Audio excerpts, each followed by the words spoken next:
All right, so this is our fourth trip in with 500 pounds.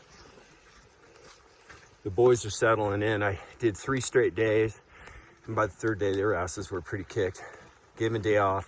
Now we're coming in again with the 4th load, and we got 1 more load tomorrow. So I ended up packing out in 2,500 pounds, 5 different bait sites, kind of carpet bombing our area. And they're doing super good. You know, this year's observations are that, I did notice a really big bounce back with 1 day off. I noticed that by the 3rd day, there were a lot of goats that struggled on day 2 that actually looked like they were doing better on day 3.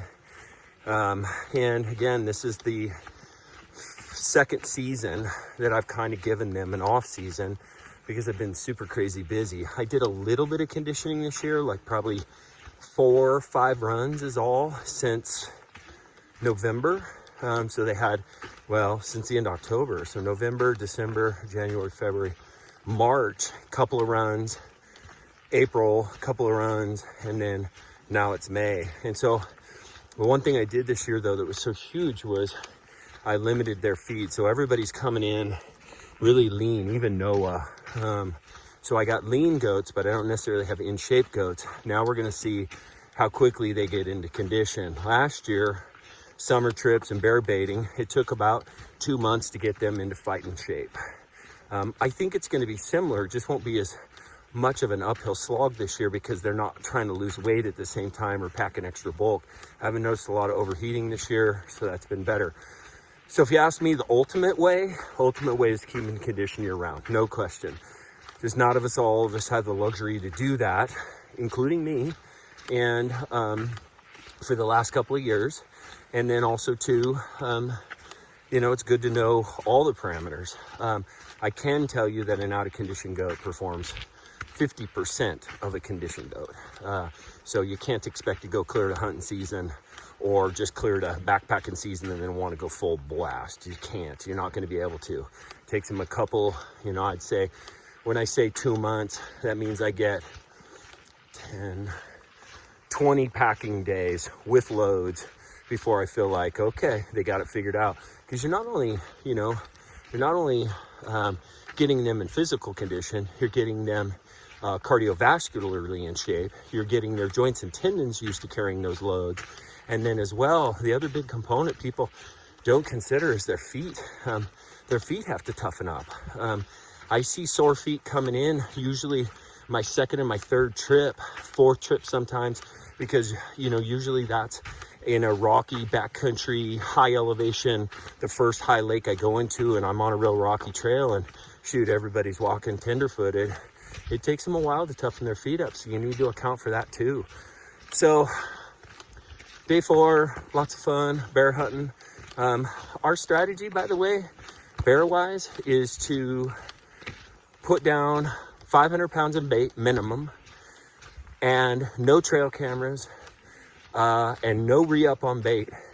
We roll in 7 days later and almost always there's going to be a shooter. The biggest mistake I see people make is going in and checking trail cameras and bait and light and having to rebait. What they don't consider is that if a big boar has moved in, he's protecting that bait. He's likely bedded within 100 yards of that bait. And you go in to check your trail camera, he's smart enough, he's savvy enough to go nocturnal. And then that's why you see everybody show pictures of that big bear that's hitting their bait and it's always dark. So just remember, that is a key strategy, is to leave that bait alone and to let that bear come in and feel safe. He's gonna control that bait and he's gonna be a big boar and you sneak in on it. The other thing I don't do is set up any tree stands. As soon as you do a tree stand, that means I need to move into that bait, climb up in a tree, and it's likely that bear's within 100 yards, if not 40, if not sleeping on the bait. And you're gonna push him off and turn him nocturnal. And so I don't like to run that stuff. Okay, so here's one goat picking on another goat, flipped his bags. This is an old crossbuck design, and that is the problem with old crossbuck designs. When you get it, they are susceptible to being flipped. With the new designs, we just don't get that. So real trail stuff right there. Had another goat hook him. flip is one bag over the top, and then it spins over the top. That just doesn't happen with the new design. That's one of the things you got to be conscientious of with these old crossbucks, is that they will flip and spin underneath their belly like that. We're back in action, pretty quick fix. So last component to be back on track with what we were talking about before is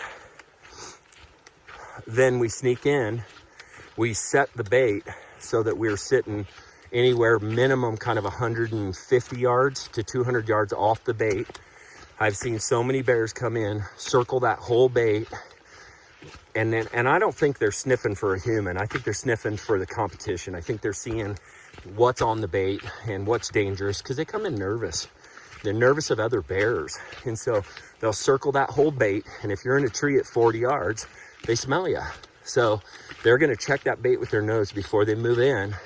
And half the time, if you're sitting in a tree, that's, you know, you're gonna get sniffed. And so we sit off the bait about 200 yards. We make sneak trails, and we sneak in and shoot them with our bows, and it's really, really effective. So anyway, kind of the secret sauce there, but here to help. And the goats, we got her going. Excited. Be hunting here in about another 3 days, because the first bait we set was 4 days ago, and we'll hunt it first. All right.